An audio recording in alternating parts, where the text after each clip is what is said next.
and welcome back to Reflect Forward. I'm your host, Kerry Siggins, and I hope you are having a fantastic day. Today, I want to talk about what to do when you feel completely overwhelmed by change. So, this week, I was so happy it was over. I have never been so excited for a Friday because we have so much change going on at Stone Age. We have all kinds of personnel changes. We have people leaving the company. We have people moving around in the company. We are working on a lot of big projects that require us to pivot a little bit. And we took on too much. Shocking. We always take on too much. And we're having to parse out what we're going to not work on and what we're going to work on. And there's just so much happening. Plus, you've got all the other things outside in the world that are happening. And I felt really overwhelmed by all the change. And I can handle change so incredibly well that I was like, that's a lot. Like, there's a lot going on if I'm feeling like, oh, thank God it's Friday. I need to decompress this weekend because there's so much change that's happening. And so I thought that's what we would talk a little bit about today because there is not a time when a leader doesn't feel overwhelmed by change. And we certainly know our employees feel overwhelmed by change. And so, what do we do in that moment when we know that we have to lead well through change, but we're feeling it ourselves? So, I want to share my 5 strategies that I use to get through a lot of change and get through that feeling of overwhelm so that I can lead well. So, the first thing is to embrace vulnerability, like I am doing right now. It is not a weakness to be overwhelmed by change, and it is not a weakness to say, I feel overwhelmed by change. In fact, admitting to yourself that you are feeling overwhelmed is pivotal. You can't do something about it unless you have admitted to yourself that you're feeling that way. I think a lot of leaders, including myself, we just want to charge through it. We don't want to admit it. We know that we need to be able to handle a lot of change. And so we don't really acknowledge those feelings. And that's really not a healthy way to handle change. So don't be afraid to be vulnerable. Vulnerability is such a significant leadership trait. It fosters authenticity, which in turn cultivates trust among team members.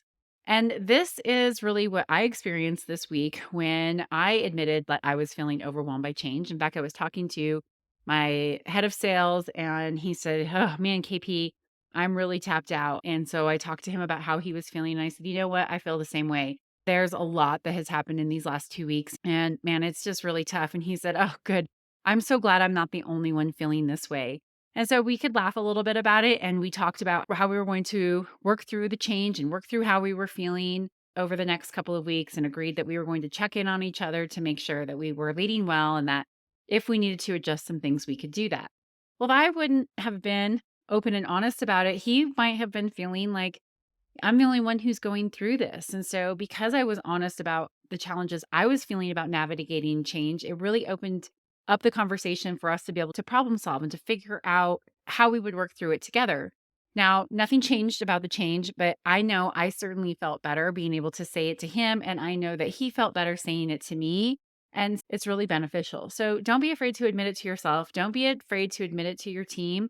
You can all help each other. And as a leader, when you say, man, this is a little overwhelming, how are you feeling? It makes it safe for other people to say the same things. And when we get that off of our chest, we feel less overwhelmed. Number 2, prioritize self-care.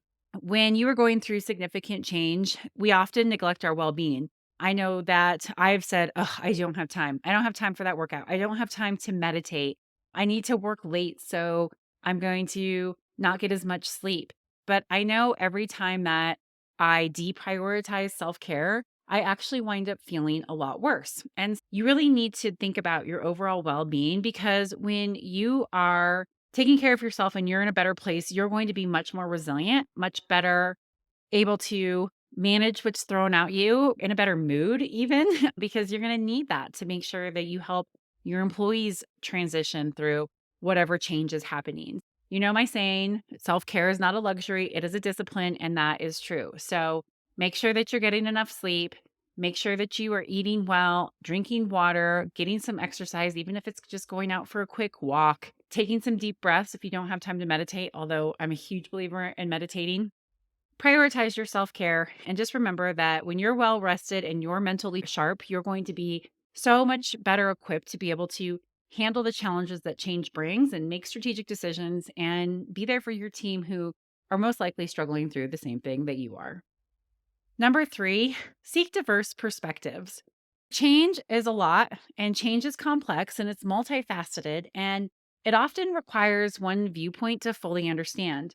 For example, this week I'm making some pretty big changes about what we need to do organizationally. And rather than just feeling like that responsibility only falls on my shoulder, I reached out to my executive management team and said, okay, hey, here are some of the things that we're thinking about. What do you think? How do you think that we should handle this? And I really appreciated their insight and their perspective. And I felt so much better like, okay, this whole decision and leading through this change doesn't have to all fall on my shoulders. We can help each other and I can get better perspectives. And I felt so much better when I went and asked other people's opinions. So don't be afraid to seek alternate perspectives, both within the organization and outside the organization. Ask people what they think, consult with your team members, seek advice from a mentor, board member, industry peers, whatever that is, but get some perspective. That helps. Talk about what really needs to happen and what doesn't really need to happen. You do not need to bear the brunt of the change alone. In fact, when you lean on other people, they feel empowered to help too. I know my team was really grateful to be able to be part of the conversation and to offer suggestions and to offer help. I know that when I reach out to my mentors, particularly one of my board members, he appreciates being helpful and useful by being a sounding board to me. So it can be a win-win when you go out and you say, I don't have to do this alone. I'm going to get other people's opinions. Number four, delegate and empower. No leader should or can handle everything on their own. And delegation is not just a means to manage your workload, but it's an opportunity to empower your teams. So by entrusting them to take on certain tasks and to delegate decision making to others, you can foster that sense of ownership and accountability within your own team. And this leads to a much more resilient and capable team. This just recently happened when we were going to need to move a department from one of my executive team members to another. And in the interim, I thought, I'm going to take this department on. I just need to lead it. I don't want to burden another teammate by asking one of them to manage these teams. And in that moment, I thought, I'll take it on. And then as I thought through it, I thought, you know what?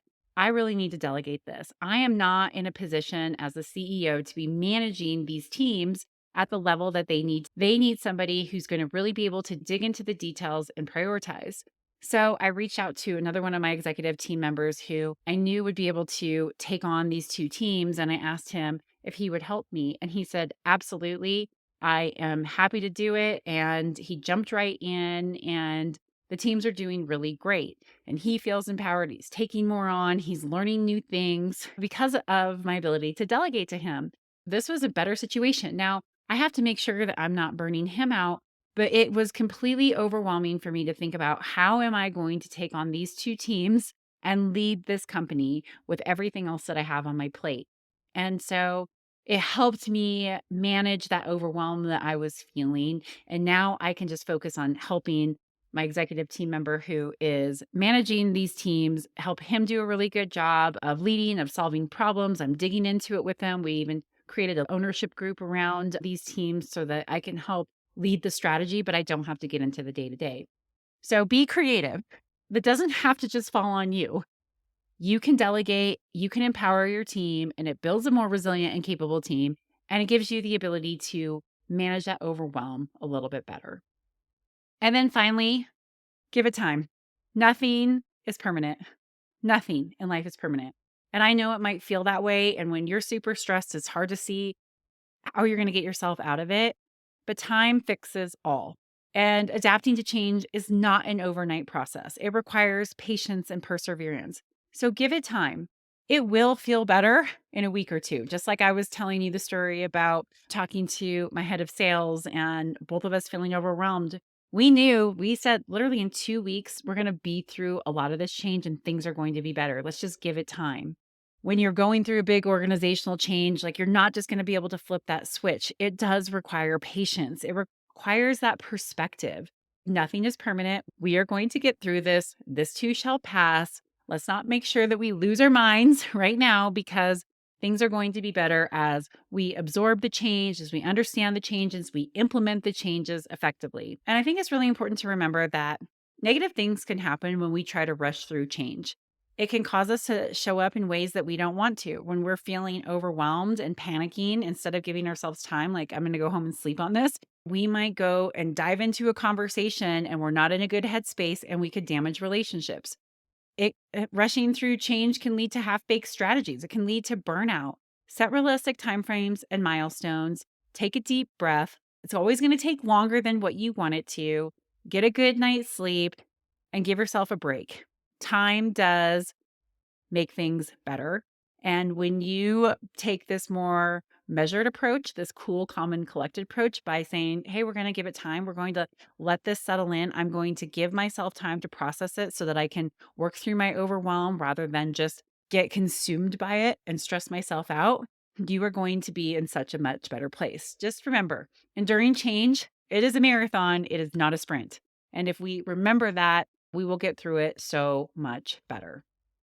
So, why is leading through change so important? Well, let's face it, everything is going to be changing always. Everything always has been changing, but it's changing at such a rapid pace that it is completely overwhelming. And we do have to prepare our organizations for these future challenges.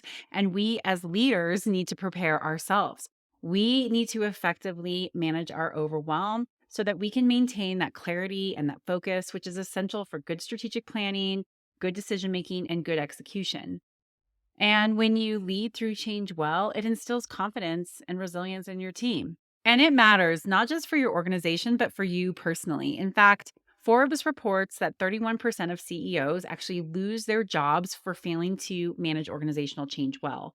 So those CEOs who can't do it, who succumb to overwhelm, or who just are not good transformation leaders, they don't make it.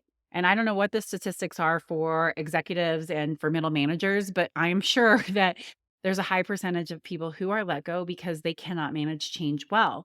So it's really important for your success to be able to work through that overwhelm and do a good job at managing change.